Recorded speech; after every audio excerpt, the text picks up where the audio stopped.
Capricorn, welcome. We're here for you. This is your February reading, 2024.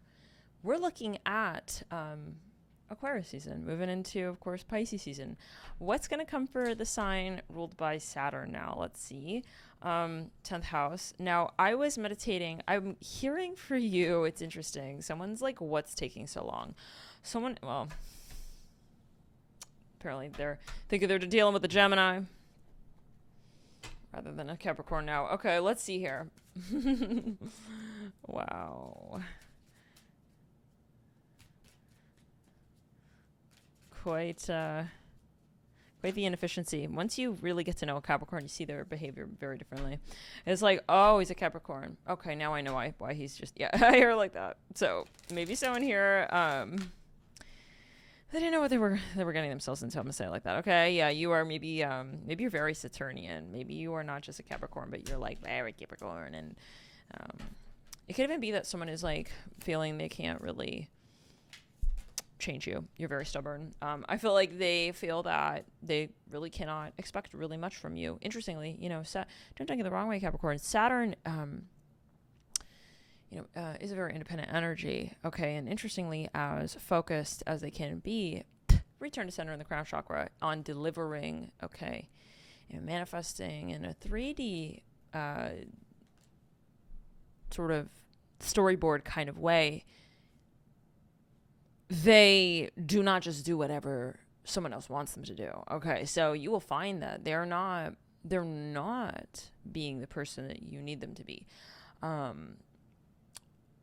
If you're a cross watcher, there's this Capricorn who, I mean, it's like almost an enigma. It's like, how are they Capricorn? It's like if being successful is considered success because to you it's success, a Capricorn will not be just sort of following suit and just doing whatever they find their measure of security, I'm hearing as well. And it's really, really a matter of association with that emotion there. Okay, of like, am I feeling grounded? Am I feeling that this is my security? And that's where, it could be considered a bit selfish, we'll say it. At times, you could be dealing with someone who's just retreating and you're like, this is kind of like a Taurus energy as well. Like, you're trying to tell them, this is what I want. I wouldn't say that Capricorn is customer service. I would say even in relationships, right? It's like, this hurt my feelings. That's not really their concern, love and light. I'm talking very honestly about the archetype. All right. So yeah, they're not interested in knowing how you feel. Some of you need to know who you're dealing with. You're dealing with someone who is just, it's not their capacity. Okay, they're not here to be someone who can be empathic to you, all right? You're dealing with someone who has a lot of Saturn, probably 4 to 5 planets, probably a moon. I don't see compassion with this person as well. So there could be a few issues here we're talking about, but I think there's a mismatch of expectation. I think that this person is not bending to nobody's will. I'll say it like that as well. And, maybe you thought that you could have this person sort of do something particular that could bring peace and balance to your connection, but they're like refusing. It's almost as if they're purposely resisting you. It's because, they're just not in alignment with that thought that you had. So they're not going to fake it. And that's the thing about Saturn, where we would see a Libra maybe kind of, still hang on. Look, Capricorn is going to give you a look like you are going to expect me to expect you to hang on, and then you hang on, and then to try and get me to hang on. It's like the Capricorn is very sober like that, and it's almost like a Scorpio energy, like like they'll point it out too, and it'll feel really awkward, like, oh shit. I was expecting an emotional connection here. Oops. Some of you, you maybe are going to really get to know Saturn from another angle. This could be a boss. This can be someone you co-worker, however. They're not doing anything just because they feel you want them to do it. Okay, that's what we're saying. And there is no customer service about this energy here. And this is not just a Capricorn. This is a stellium Capricorn, or at least... They need at least 2 planets in Capricorn, I would say. Okay, personal planets. I'm not talking generational, Neptune and Uranus and whatever. This is a personal, like Sun, Venus, okay, Mercury. But really Mars and Venus, they're very competitive as well. So, so this is the person who will doubt it more should you try to get them to do something very particular. Okay, they're going to think about it more. Why are you trying to get me to do that very particular thing? This is not someone, again, they're not people centric. They're not people centric in the sense of, in an opportunistic way they can be. How can this person serve my agenda? That's very, and if they got Aries onto that to boot, and Taurus, well, Lord, good luck. And Aquarius, or Scorpio, 8th house, 11th house energy.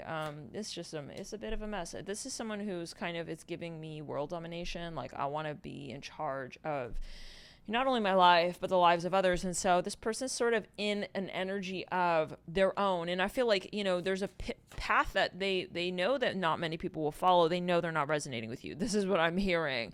They're not going to try, though, to either. And that's where we're seeing it again. I'm almost getting like Levin, like a Kanye energy here. Okay. Yeah, like they're not really invested in making sure that you're comfortable with the decisions they're making. And so here's the thing, you need to check out, right, of someone's life if that's what it sounds like. If it sounds like it's just their life and you're sort of like an intruder into their life, it's time to check out of their life.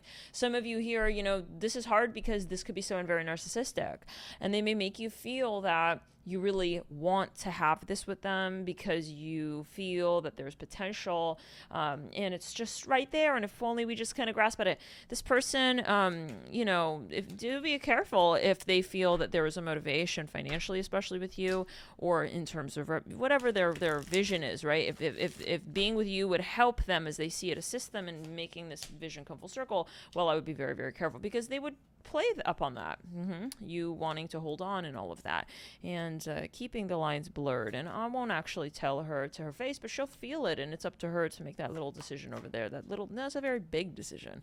How she chooses to live her life. Is it going to be something that really serves her? And I feel like some of you, and I'm not saying her as gender, I'm just saying her as an archetype of a polarity. But yeah, it's up to you to say, to yourself, not necessarily to this person and debate it with them, but to yourself, I don't really want to be in the middle of my life and yours at the same time. I need to know who I am more so, apparently. I need to go and really clarify for myself who I am, because right now I'm in the middle of what feels to be like nowhere with you.